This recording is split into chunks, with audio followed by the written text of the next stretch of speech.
আজকের মঞ্চে যে আমার বিপক্ষে রয়েছেন তিনি ভক্ত হয়ে ভগবানের কাছে কিছু চাওয়া পাওয়া, তাই না মা? ভক্ত হয়ে তো ভগবানের কাছে চাইতেই হয়, অন্য কিছু তার করা যায় না। চাওয়া পাওয়ার মতো দিয়ে অনেক প্রশ্ন করেছে দান, জানি না দিতে পারবো কিনা তার সমাধান।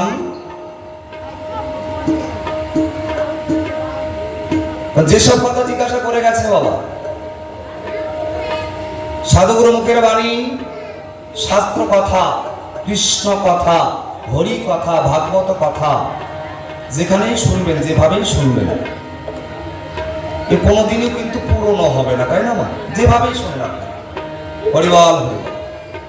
তো সে জায়গায় দাঁড়িয়ে ভক্ত হয়ে ভগবান বানিয়েছে বাবা। ভগবান তো হইতে পারি না, মানুষই হইতে পারলাম না, তাই না? মানুষই হইতে পারলাম না, তাহলে ভগবান কোথায়? যেহেতু ভগবান বানিয়েছে, ভগবানের পাশে একজন হয়ে অবশ্যই ভক্তের মনের বাসনা পূর্ণ করার চেষ্টা করব। এই সালাই বালাই প্রশ্নের মাঝে অনেক কথা উঠে আসবে। শাস্ত্র কথা জানি না বাবা, কারণ গুরু ধরে যা শিখেছি বা জেনেছি তাই আপনাদের সম্মুখে তুলে ধরার চেষ্টা করব। তো সেই জায়গায় দাঁড়িয়ে ভক্তের কিছু বাসনা কেমন,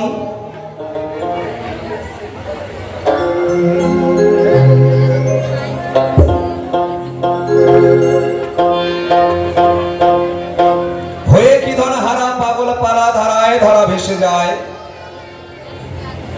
কোথা হতে এলো গোরা সোনার নদিয়ায়। মানে ভক্ত তিনি হয়েছেন। আজকে আমার সর্বপ্রথম যিনি আমার ভক্ত হয়েছে, তিনি সত্যি ভক্ত হয়েছে বাবা। আমি কিন্তু ভগবান নই, আমি ভগবানের পাশে একজন, তাই না? মানুষ হতে পারি না, তাহলে ভগবান কি করে হব? তো সেই জায়গায় দাঁড় করিয়ে কি প্রশ্ন, হয়ে কি ধন হারা পাগল পারা ধারায় ধরা ভেসে যায়, কোথা হতে এলো গোরা সোনার নদিয়ায়। এত জায়গা ছিল, অনেক জায়গা, আমাদের উত্তরবঙ্গের মধ্যে বহু জায়গা আছে। তা না করে কেন গৌর এলেন নদিয়ায়? এ হচ্ছে তার প্রথম জিজ্ঞাসা। তুমি যখন সন্ন্যাসে যাও, সন্ন্যাসের সর্বঙ্গ শরীরে তুমি গেলে, ওগো প্রভু যাবে বলে সন্ন্যাসে যাওয়ার পূর্বে কেন তুমি মাথার চুল কেটে ফেলে দিলে? কি আমা এই যে মায়ের এই যে কজন মাছ রেখে দিকে লক্ষ্য রাখবেন। আপনারা এখানে অনেকদিন ধরে বাউল শোনেন, আমি কিন্তু আপনাদের কাছে কিছু কিছু কথা কিন্তু শুনতে চাইব, অবশ্যই কিন্তু বলতে হবে বাবা। কারণ বাউল গান শুনতে এসে আমি একাই বকর বকর করবো, আপনার অন্য মনস্ক হয়ে থাকবেন, তা হবে না। কি তার জন্য গান আছে, যদি অন্য মনস্ক হতে চান সে গানও আমি জানি, কিন্তু বুঝলেন আমরা বাঙালি মানুষ, আমরা হিন্দু মানুষ, বাংলা ভাষায় জানি না, অথচ থাইল্যান্ডের গান নিয়ে নাচানাচি করি। কি ঠিক হয় না ভাই? হ্যাঁ, আন্নান্না পাতিয়ে আপাতা কে কে না আপাতিয়া আপাতে কে কে কু আপাতিতা আপাতে কুত কুত কুত। এটা গান বেরিয়েছিল ভাই, মিলিয়ন মিলিয়ন ভিউয়ার্স। যেও জানে না ভাষা সেও লাইক করে, শেয়ার করে, ও ভাষা বোঝেই না, কি গাইলো না গাইলো ভগবান। কিন্তু এখানে কোন শিল্পী এসে যদি জীবন দান কষ্ট মুখ চোখে গান মানে ফাটাই বের করে দিয়েও চলে যায়, ও গান ভাইরাল হবে না। হ্যাঁ, কেন আমরা বাঙালি মানুষ, হিন্দু মানুষ, বাংলা ভাষায় জানি না, অনেক কিছুকে নিয়ে মাতামাতি করি, আর যার জন্য আমাদের প্রত্যেকটা মানুষের মাথা কিন্তু আগে ছিল 100% ভালো, এখন 100 প্লাস - 1 করে যা হয় তাই হয়েছে মানুষের মাথা, কিচ্ছু নাই। মানুষ এখন হয়ে গেছে ভুয়া। হ্যাঁ, ট্রেন্ডিং যুগে বাস করছে। আমি যদি একটু ভাইরাল হইতে পারি, বা হরি বল, ভাইরাল আজকে না হলো কালকে তো হবই, কারণ ভাইরাল না হইলে তো ভাইটাল হইতে পারবো কথা। কি কি বলে কি কব মাসে আপনাদের গ্রামে আসে আর না আসে, আজকের ভক্ত যে এই ধরনের পুষ্পাটান ভক্ত হলো সে। হে প্রভু, তুমি যখন সন্ন্যাস ধর্ম গ্রহণ করো, সন্ন্যাসে যাও, যাওয়ার পূর্বে তুমি মাথার চুল কেন কাটলে? কেটেছে তার ব্যাপার, কি যার মাথার চুল সে কেটেছে তার ব্যাপার না, তোমার তো কিছু নাই এখানে। কাটলে সম্পূর্ণ কাটলে না কেন? এইটুকু জায়গায় একটু রেখে দিলে যাকে বলা হয় তরমুজের বোটা। কেউ বলছে কি নাকি এটা হচ্ছে সাক্ষী, কেউ বলছে টিভির অ্যান্টেনা, মোবাইলের টাওয়ার, অনেক নাম দিয়েছে আমার ভক্ত। কোনটা আপনারা নেবেন নেবেন বাবা, আমার কোনো ব্যাপার নেই। কেন রাখলে জবাবটা চাই। 2 নাম্বার। 3 নাম্বার, তোমার এত ভক্ত নদিয়ায়, ভক্তের ঠিকানা নাই, কিন্তু এত ভক্ত থাকতেও নাকি আমার গৌরাঙ্গ মহাপ্রভুর পরম ভক্ত হলো যে নাকি মুসলমান ঘরের সন্তান সে। এই পাগল, আমি তো মনে হয় শুনেছি মুসলমান ঘরের সন্তান নয়, আমার যেটা শোনা আছে, শাস্ত্র পড়ি নাই কোনোদিন বাবা। কেউ বলছে জবন ঘরে লালন পালন, কোনটাকে নেবেন বলে? কি আমাদের হিন্দু ধর্মে অনেক শাস্ত্র, 4 বেদ 14 শাস্ত্রকে 18খানা পুরাণ, এক এক শাস্ত্রে এক এক ভাবে নিয়ে গিয়ে ফিনিশিং ঠিক জায়গায় রাখে, কোনটাকে শুনবেন বলেন? কেউ বলছে মুসলমান ঘরের ছেলে, কেউ বলছে জবন ঘরের ছেলে, আবার এক জায়গায় বলছে সে ব্রাহ্মণ ঘরেরই ছেলে। ও মা, কথা বেশি হচ্ছে নাকি? কথা কব না না গান গাবো? কথাটা কই? হ্যাঁ, তাই বললে তুমি তাই, তোমার পরম ভক্ত যে মুসলমান ঘরের সন্তান সে। এ পাগল, মুসলমান ঘর নয়, ওটা হলো জবনের ঘরে। জবন কারে কয় চিন্তা হবে, আর জবন কারে কয় সেই জায়গায় অবশ্যই যাই, এদের সুরছন্দ ধরি, তার গানের ভাষার জবাব দেওয়ার চেষ্টা করি। আমার পরম ভক্ত কেন সে মুসলমান ঘরে যায় না জবনের ঘরেই থাকে, অবশ্যই দিব পরিচয়। তবে ভক্ত, তুমি যে আমাকে ভগবান বললে, আর এই যে গৌর লীলার বাজারে এসে আমাকে ভগবান বলে ডাক দিলে, তুমি আমার কোন ভক্ত, এইটা কিন্তু পরিচয় অবশ্যই চাই। কি বলেন বাবা, নাকি? কারণ পরিচয় না নেওয়া পর্যন্ত তোমার সঙ্গে গান করে মজা হবে না। এবার গান গাবো, তার কথার জবাব দেওয়ার চেষ্টা করবো।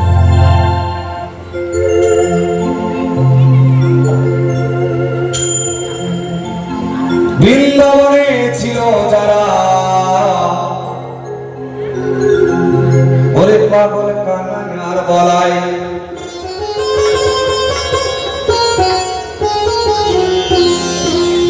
আবার এসে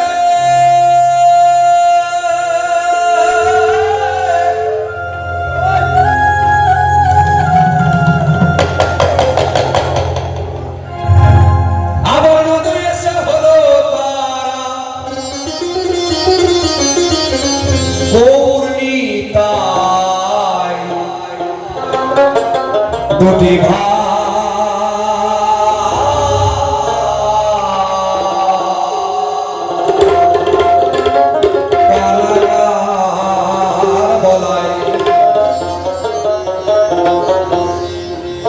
বৃন্দাবনে ছিল যারা কানাইয়ার বলাই। গৌরাঙ্গ মহাপ্রভু এমনিতে এমনিতে নদী আসে নাই। ভগবান কি কোনদিন শুনেছেন যে এক এক ব্যাপারের জন্য সব জায়গায় যায়? শুনেছেন? যাই গেছে কেমন? একসঙ্গে অনেক কিছুকে সংশোধন করার পরে ভগবান আমার এসেছিল যুগে যুগে ধরার পরে। আমি নদিয়ায় কেন এসেছি জানো? এবার পরিচয়টা দেই।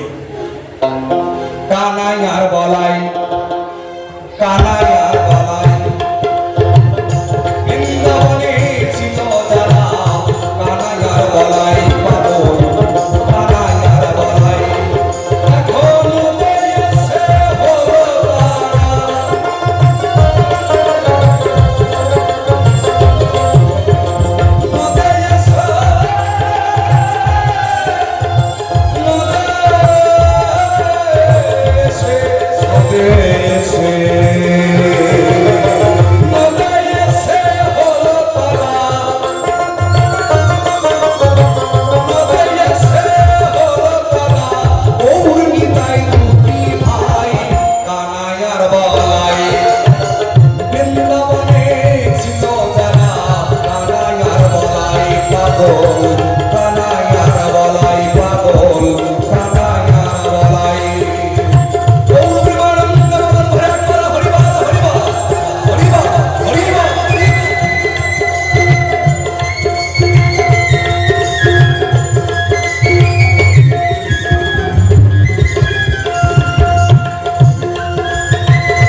এসে অবতীর্ণ দিব পরিচয়।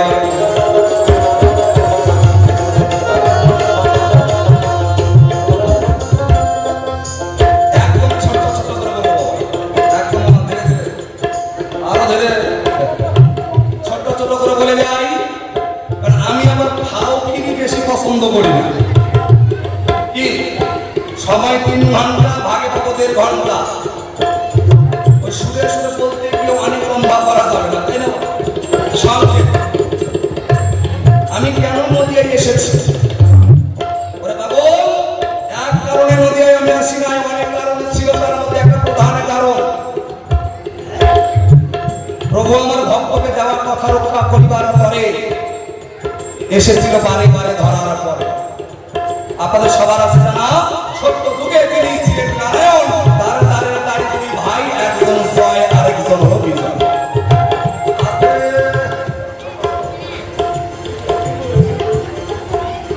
কি সত্য যুগের ঘটনা বলে যাই একটু আপনাদের সভায়। সে যুগে একটু করেছিল ঘটনা কেমন, এই 2 ভাই নাকি ব্রহ্মার 4 পুত্রকে একটু অবজ্ঞা করেছিল। কোনদিন? যেদিন নাকি নারদ মুনি ওই কুণ্ঠে বসে মনের আনন্দে বীণা বাজায়, বীণা বাজাইতে বাজাইতে হরি গুণগান গাইতে ধর্মসভায়।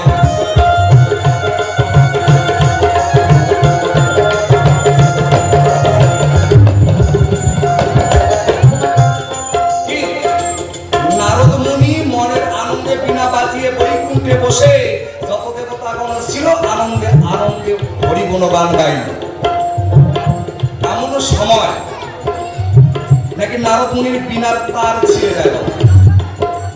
নারদ মুনি যে বীণা বাজাইতো, যে বাজিয়ে গান শোনাইতো, সে বীণার একটা তার যায় ছিঁড়ে।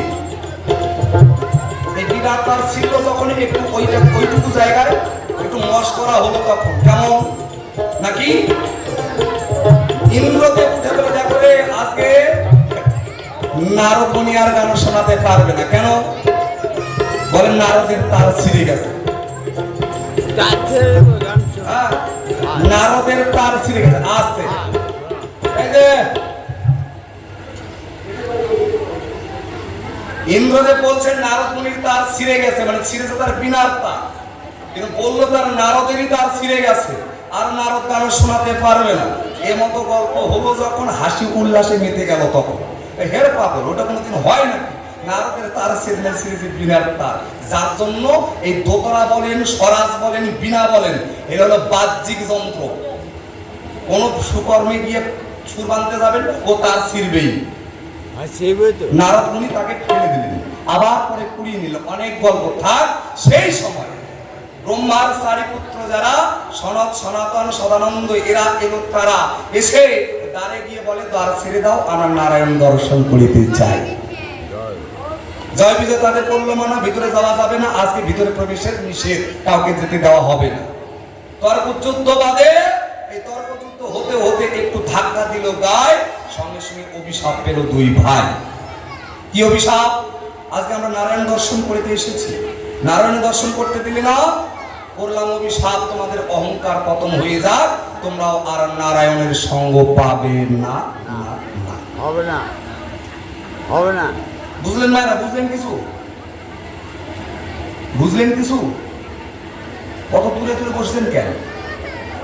কাছে আইয়া বলেন হ্যাঁ কোন না কোন বুঝতে পারি না, এই একটা ব্যাপার। বুঝতে পারলেন তো নাকি? এই যে অভিশাপ পেল, নারায়ণের কাছে 2 ভাই গেল, হে প্রভু আমাদের অভিশাপ করেছে, এ জীবন আর থাকবে না, তোমার চরণ ছাড়া হতে চাই না প্রভু। সঙ্গে সঙ্গে করলেন আশীর্বাদ, যাও, তোমরা যে ধরা দামে যাবে তা নয়, আমি তোমাদের সঙ্গে যাব। গিয়ে তোমরা কিভাবে চাও, বন্ধু না শত্রু? কি শত্রু না আমরা? যদি শত্রু হতে চাও 3 জন্মে আমাকে ফিরে পাবে, আর যদি বন্ধু হতে চাও 7ম জন্ম চলে যাবে, তাও পাবে কি না পাবে ঠিক নাই। সঙ্গে সঙ্গে 2 ভাই বলে প্রভু বেশি দিন থাকার কায়দা নাই, শত্রুই হব, তোমার হাতেই যেন মরবো, তোমার কাছে তাড়াতাড়ি আসবো। কি বলিবাল আশীর্বাদ করলো দান, যাও তোমাদের যুগে যুগে করবো উদ্ধার, আমি দিলাম তার সমাধান। এই যে আশীর্বাদ করে যার জন্য তারা দুটি ভাই মরে আর ধরাধামে এসে জন্মগ্রহণ করে। প্রথমে জন্ম সত্য যুগে নাকি একজন হিরণাক্ষ, একজন হিরণ্যকশিপুর। আমি সংক্ষেপে বলছি মা। তাদের উদ্ধার পরিবার করে এসেছিলেন যিনি নাকি নরসিংহ রূপটি ধারণ করলেন। তখন তারা দুজন উদ্ধার পেল, তারপরে জন্ম এলো সত্যের ত্রেতা গেল, ত্রেতায় এসে তারা রাবণ কুম্ভকর্ণ। তাদের উদ্ধারের লাগিয়ে এসে রামচন্দ্র জন্মগ্রহণ করে। দাপর যুগে এসে হলো শিশুপালার বক্রদন্ত, কেউ বলে দন্ত বক্র। এই দুজনকে উদ্ধারের তরে এসেছিল আমার শ্রীহরি নাকি কৃষ্ণ রূপে। আর কলিতে এলো তাদের উদ্ধার করার তরে তারা দুটি ভাই জগায় আর মাথায়। বোঝা গেল? এই একটা কারণ। দ্বিতীয় কারণ বলতে চাই, যখন আমি সন্ন্যাসে যাই, সন্ন্যাস এমনি যাওয়া যাবে না বাবা। সন্ন্যাস নিতে গেলে তার অনেক কর্ম আছে। যারা সন্ন্যাসী হয়েছে তারা বলতে পারে। আমি যতটুকু জানি একটু কয়ে যাই। শোনো শোনো ওগো ভক্ত, আমি সভাতে জানাই, আমি মাথা মুন্ডন কেন করেছিলাম রে ভক্ত, দিব পরিচয়।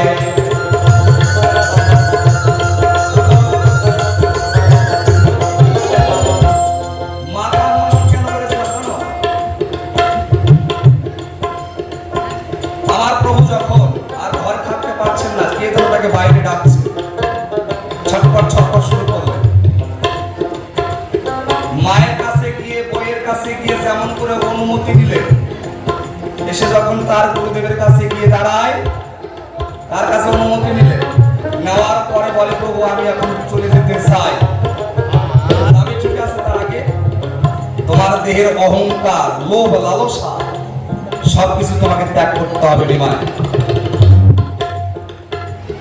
এই দেহের অহংকার পতনের তরে গেল মধুনাপিতের ঘরে। অহংকার পতনের তরে গেল মধুনাপিতের ঘরে। সেখানে গিয়ে কি ঘটনা হয়? ওরে মধু, তোমার কাছে আমি এই যে এসেছি হেথায়, আমার মাথা মুন্ডন করে দাও মধু, আমি দিলাম পরিচয়।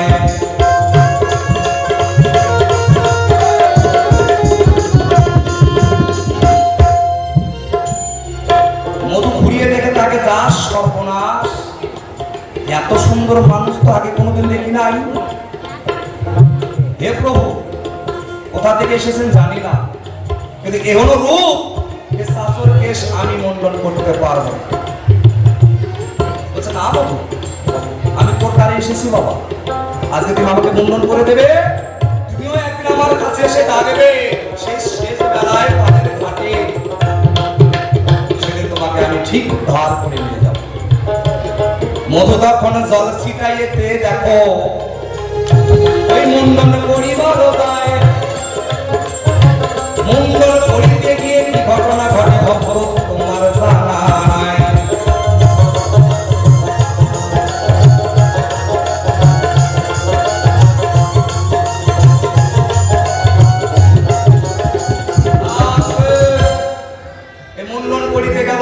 মাথার মধ্যে জল ছিটায়, তখন দেখে প্রত্যেকের চুলের গোড়ায় গোড়ায় কে যেন বসে বসে নাম জপ করছে। যা সর্বনাশ! আমি খুর চালাইতে গেলে সবাই মারা যাবে। প্রভু, এভাবে মুন্ডন করা যাবে না। বলছে কি হলো? প্রত্যেকের চুলের গোড়ায় কে যেন হরিনাম সংকীর্তন করছে, খুর চালালে তো মারা যাবে। বলে তাই একটু ধৈর্য ধরো। সঙ্গে সঙ্গে তিনি অন্তর ধ্যানে বসিয়া সকলকে বলছে, কে কোথায় আছো, তোমাদের কাছে প্রার্থনা জানাই, তোমরা আর ছড়িয়ে ছিটিয়ে থেকো না, আমার মস্তকের উপরে একটা গোপদ চিহ্ন আছে, বসে সেখানে তোমরা নাম জপ করো। নিমন্ত্রণ দিল, সকলে উঠে উঠে গিয়ে ঠিক ওই গোপদ চিহ্নের মধ্যে গিয়ে বসল। মধু কি করলেন? চৌদিক দিয়ে তখন মুন্ডন করে দিলেন। সুন্দরভাবে একটা গোপদ চিহ্ন তখন মস্তকে করলেন ধারণ। ও বাবা, এইখানে গল্প অনেক রকম আছে। এই গোপদ চিহ্ন হলো কোথা থেকে? এটা হচ্ছে আগের জন্মের কথা, পরে বলে যাই। তাহলে সেখানে হলো টিকি। আবার বলছে এক টিকির মধ্যে 64 খানা চুল থাকে, এটাও ঠিক। তাকে সেখানে 64 মহন্তের বাস। কি কি মা ঠিক বলছে তো নাকি? না হতে পারে। হ্যাঁ না কিছু বল। হ্যাঁ, হতে পারে। আর কেউ বলছে টিকি, টিকি বলে কেন? এটিকি বলে কারা? সাধুগুরু বৈষ্ণবে যারা। এই যে আমি কৃষ্ণ নাম নিয়ে এই ধরায় এসেছি, এসে যার জন্য এসেছি তাকে খুঁজে বেড়াই, পাবো কোথায়? সাধুগুরুর দলে। এই সাধুর বাজারে এসে আমি টিকতে যদি পারি তাহলে নিশ্চয়ই আমি দর্শন পেলেও পেতে পারি যে মানুষটাকে আমি মাতৃগর্ভে হারিয়ে এসেছি। আর যদি টিকতে না পারি তাহলে আমাকে নরকেই যেতে হবে, আমার আসা যাওয়াই সার। তার জন্য সাধুগুরু বৈষ্ণব বলে এটাকে টিকি বা না টিকি। চৈতন্য বলে কারে? পরে বলে যাই, কিন্তু সাক্ষী বলে কে? দেখবেন 13 দিন 11 দিন পরে মা বাবা মারা গেলে মুন্ডন করে ছোট্ট করে একটু রেখে দেয়। কেন?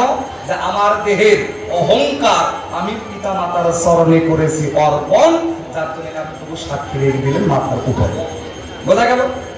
টিভির অ্যান্টেনা বলবে তোমার মতন খাটাস ভক্ত, হ্যাঁ তোমার মতন খাটাসে তারা, টিভির অ্যান্টেনা বলবে তারা, আর তোমার অধম যারা তারা বলবে তরমুজের বোটা।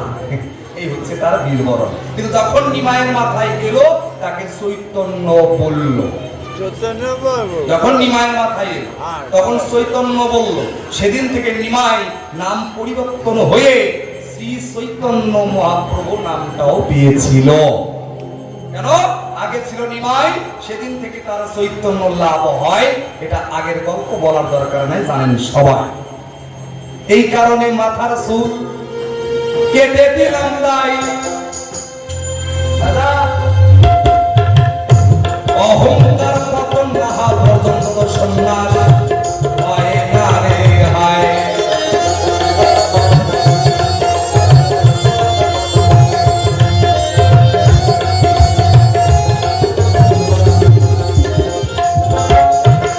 তাহলে চৈতন্য কেন কয়, টিকি কেন কয়, দিলাম পরিচয়। এবার শেষের দিকে যাই। মালা ছোট ছোট, আমি যখন থাকি তোমার হাঁপাহাঁপি করতে হবে না, বয়স হয়ে গেছে, অনেক দিনের পুরানা মানুষ, বেশি বাজারে হাঁপা যেতে পারে না। আমি থাকবো যতক্ষণ ছোট ছোট বাজাবো ততক্ষণ। থাকতে তো পুরানা লঙ্কা ধানি লঙ্কা পুরানা চালে ভাতে পারে। আমার পরম ভক্ত জবন ঘরে কেন গেল? জবন কারে কয়? দেখবেন মানুষ রূপী জন্মগ্রহণ করে, মানুষ রূপী জন্মগ্রহণ করে। ও হিন্দুও না, মুসলিম না, বৌদ্ধ না, খ্রিস্টান না, জৈন না, ও কিছুই না, যা পায় তাই খায়। অন্য কোন নাম তো নেই না। চুরি, রাহাজানি, ডাকাতি, ছিনতাই তার কাম। মার্ডার করে যা পাবে ছিনতাই করে নিয়ে এসে বাড়িতে সংসার চালাবে। যাদের বলা হয় ডাকাত, যাদের বলা হয় ডাকাত, তাদের কোনো ধর্ম থাকে না, কর্ম থাকে না, কিছুই থাকে না। বলে একটাই ধর্ম, ডাকাতি করতে হবে, সংসার চালাতে হবে। তার নাম কি? তাকে হাবিবুল্লাহ ডাকাত। তার ঘরে গিয়েছিল কে? নাকি পূর্বজন্মে যে ছিল ব্রহ্মা। পূর্বজন্মে যে ছিল ব্রহ্মা। ব্রহ্মা অভিশাপ পেল কার কাছে? নাকি কানাইয়ের কাছে। কেমন করে? কানাই যখন গোচারণে ওই রকম ধনু নিয়ে গোচারণে খেলায় লিপ্ত থাকে হয়, সেই সময় সুরাসুর অসুর কত বধ করেছিল দিব পরিচয়।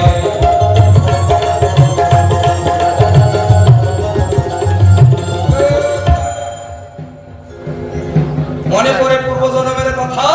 কানাই যখন তার সখাদের লইয়া নবরত্ন ধেনু নিয়ে গোচারণ খেলায় খেলতে যায়, গোচারণের মাঠে গিয়ে অনেক সুরাসুর, অসুর, বগাসুর, যত রকম সুর বধ করলেন। পুতনারা খসিকে বধ করছে, কালিয়ানাথকে দমন করছে।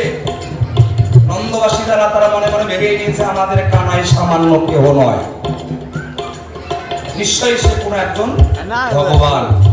এই ভগবানের রব যখন উঠলো, এই ভগবানের গল্প কানে গেল তার নাকি ব্রহ্মা। ব্রহ্মা মনে মনে ভাবে আমি হলাম সৃষ্টিকর্তা ব্রহ্মা, আমি সৃষ্টির সবকিছু খবর আমার কাছে আছে, কিন্তু নন্দের ছেলে কেন? সে কি করে ভগবান? সে ভগবান হতে পারে না, নিশ্চয়ই কোনো মায়াবী, তাহলে কোনো সলমান ছলনাময়ী মায়া দেখিয়েছে। রেখেছে সবাই তাকে ভগবান বলছে।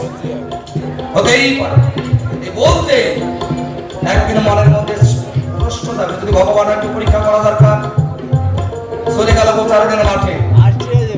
সেখানে গিয়ে এক একজন এক এক খেলায় লিপ্ত ছিল। সে সময় ব্রহ্মা একটু ভুল কর্ম করেছিল। কেমন?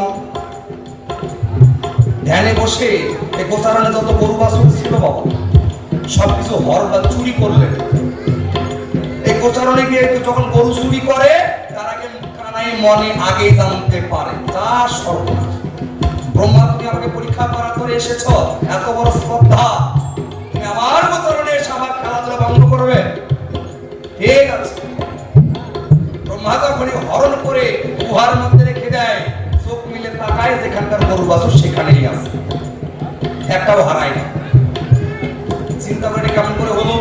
আবার ধ্যানে বসে আবার চুরি করলেন, করে আবার গুহার মধ্যে রাখলেন, চোখ মিলে তাকায়, যেখানকার গরু বাছুর সেখানেই আছে। করে নাই দেরি, মনের মধ্যে প্রশ্ন জেগে গেল, কেমন করে সম্ভব? তাহলে কেমন মন্ত্র বল, হাতে জল, কুমন্ডল থেকে জল নিয়ে আবার মন্ত্র করতে পারে, একটা গাছে মারলেন, সঙ্গে সঙ্গে গাছ ভস্য। না, আবার মন্ত্র তো ঠিকই আছে।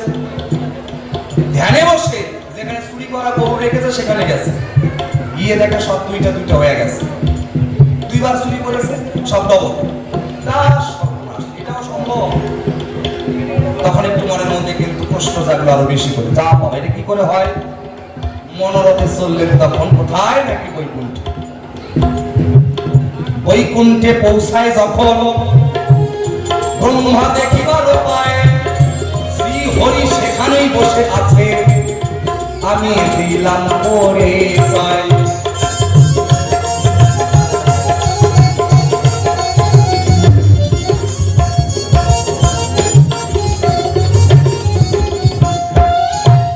সেখানে গিয়ে ব্রহ্মা দেখে নারায়ণ সেখানে বসে আছে। এটা কি করে সম্ভব? হে নারায়ণ, তোমার লীলা বোঝা নাই, তুমি যদি এখানে বসে থাকো তো নন্দের বেটা কানু সবাই তাকে বলে ভগবান কৃষ্ণ কানাই, কি করে সম্ভব? বলছে দেখো ব্রহ্মা, এটা সম্পূর্ণ পরিবার জন্য আমাকে অনেক জায়গায় যেতে হয়েছে, এটা কি তোমার মনে নাই? আমি এখানে বসেই আছি, কিন্তু আমার অংশ যে লীলা সম্পূর্ণ পরিবার ঘরে নন্দের ঘরে এসে। সঙ্গে সঙ্গে ব্রহ্মা তখন গেলে এসে কানাইয়ের পরে পায়, হে প্রভু আমার ভুল হয়ে গেছে, তুমি আমাকে ক্ষমা করে দাও। বলছে দেখো, যে যেমন কর্ম করে তার তেমন ফল আছে বাবা। যে যেমন কর্ম করবে তার তেমন ফল আছে। তুমি চুরি করেছো, তোমার তো সাজা প্রাপ্ত, তোমাকে তো সাজা পেতেই হবে। তবে মায়েরা একটা কথা কই, যারা আরতির মধ্যে আছেন আর যারা আরতি করবেন ধীরে ধীরে মঞ্চ থেকে আসে, সময় হয়ে আসছে। তাহলে কি করবে? ও করলো অভিশাপ, ব্রহ্মা পাবে না বাপ, তুমি জবনের ঘরে যাবে, তুমি জবনের ঘরে যাবে, তুমি কর্ম করেছো যেমন সাদা তোমাকে পেতেই হবে তেমন। ব্রহ্মা গিয়ে তখন দেখো ওই না প্রার্থনা জানায়, অভিশাপ দিয়েছো প্রভু, তাহলে কি মুক্তি পাবো না? আর কেমন করে মুক্তি পাবো? দিবে যে উপায়।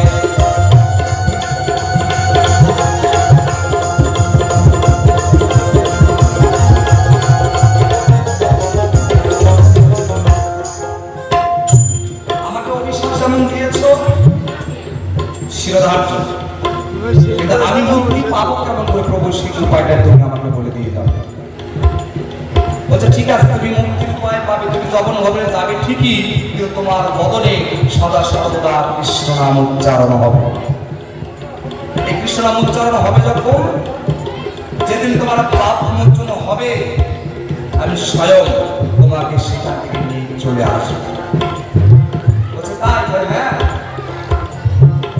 যার জন্য ব্রহ্মা এসে যখন ঘরে যায়, যখন ঘরে লালিত পালিত হলেও মুখে কৃষ্ণ সর্বদাই যে গায়।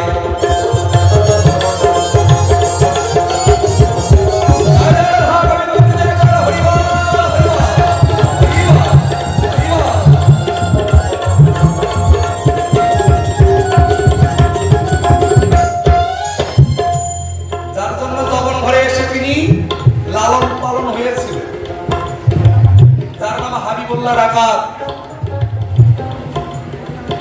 সর্বদাই কৃষ্ণ নাম গায়, গাইতে গাইতে ঘুরে বেড়ায়।